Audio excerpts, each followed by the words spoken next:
Welcome to the Kyocera Echo unboxing. I'm going to show you this box. It's actually a pretty well designed box if you kind of look at it. Some of the things, included on the back. Pretty standard box. Slides open. See a girl juggling. Tell you about the multitasking abilities. Sprint yellow. Pretty standard. Opening it up. Here's the phone itself. Go ahead and zoom in and take a look at this. It's actually a really nice build quality. Kyocera, I don't know if you guys know, but they actually make knives.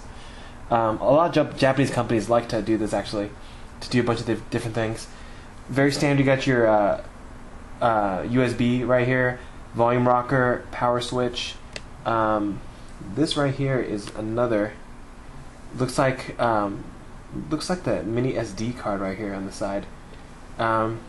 Then you got another charger right there. The back at your camera. That's an LED shooter. A little mirror to take self-portraits of yourself. And that's a speaker grill right there.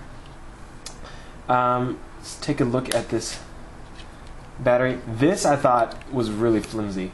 You can kind of see it's like really cheap plastic. I don't really like that. Here you got a 1370 milliamp hour battery. Let's go ahead and try to take this out, or maybe not. It's designed pretty well. Like, it's sitting pretty flush against the compartment. So I'm gonna try to take this out. There we go. I'm taking it out. You kind of see the Sprint stuff. Obviously, it's not a global phone. There's no SIM card. So you put that in. This battery itself is really thin, so that's kind of interesting. But 1370 milliamp hours. Put that back on. Snaps in place. And let's go ahead and boot it up. And the power button's actually on the side, which is a little different than other Android phones. As it's booting up, let me just kind of show you the hinge design. So as you can see, they have a patented hinge design, which is kind of interesting. I mean, there's been a lot of talk about this. So again, if you guys have seen this, don't let it kind of just sit like that, right? It doesn't make any sense. All right, so here's the boot animation. But you actually have to lock it down. All right, and here's the Echo boot animation right there. And then again, you can tilt also. All right. So again, it's pretty nice. Feels very solid. I don't know if you guys have played with any other hinge phones before, but this feels a lot better than the G2. That's what I can compare it to, the G2. Let's go ahead and take a look. So this is the interesting part about this phone, right, is the hinge design. So let's just go to something like CNET. Again, this is on the Sprint network. My test Sprint network has not been that great, but your mileage may vary depending on your area. So as you can see right there, that is it right there. In the tablet mode, you can hold both fingers, right, to pull up some apps. So these are all the apps that are compatible. It's only about 7 apps that are compatible with this multitasking. And then gallery is one of them. All right, so you go back, you press back, you go back to that. You can also do it again. You can pull up. Let's go to phone. CDMA network. You can make calls on the internet. You just have to be on Wi-Fi, right? You can call people. Press back to go back. Here's something interesting you got to know.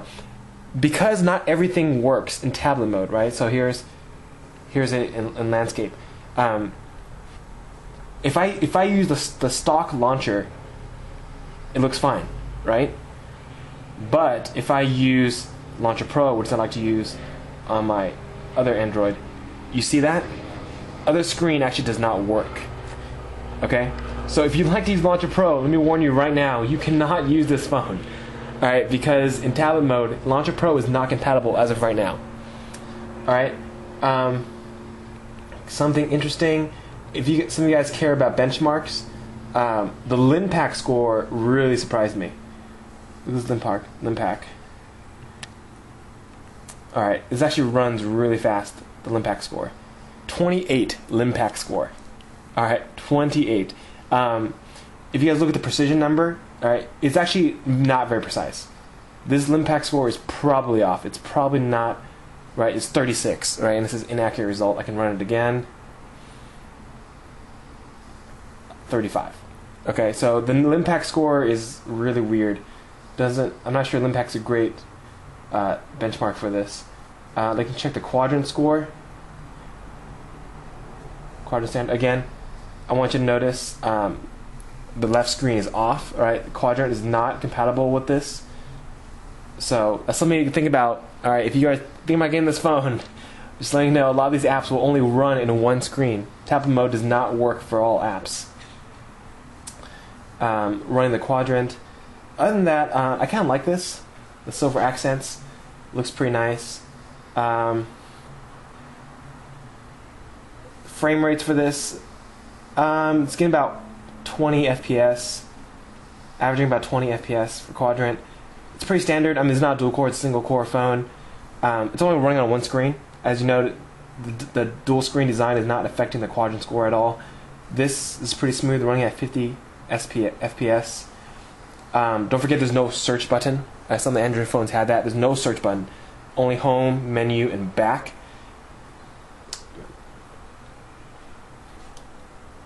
And I just exited out of that. So you guys can see, about 50 FPS through all those quadrants. Let's see what else. That's pretty much it. It comes standard sprint zone. View queue, that's their YouTube player. And actually, you know what? I want to actually show you guys the entire quadrant running. And again, it's kind of bugging out just a little bit. So there's definitely a couple of bugs going on with this phone. If you want a larger screen, it's definitely one of the better phones. This feels a lot more roomy than even the 4.3-inch phones. So that's it. This is kind of just early kind of a look at this phone. Go ahead and leave some comments if you want to see more. All right, thank you. I finally got Quadrant to fix itself on this phone. You probably cannot see this. That's actually an 840 Quadrant score. All right, the screen just turned off. So that's actually an 840 Quadrant score. I don't know what's going on there. Again, this phone's a little bit different, so not everything is probably optimized for the dual screen design yet. And I actually wanted to show you some peripherals, some extra accessories in the box. They actually go ahead and give you an extra battery. All right, so there's actually an extra battery that comes with this phone. It comes with a charger. All right, the Kyocera.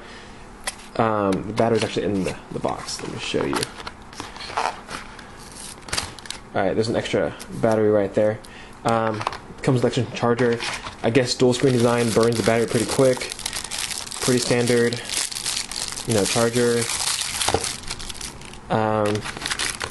Micro SD adapter. Okay, it's kind of nice that they include a micro SD adapter in here, and you got your standard USB cable. This is a mini port, USB mini, not those big ones. No headphones. In case you guys are wondering, does not come with headphones. All right.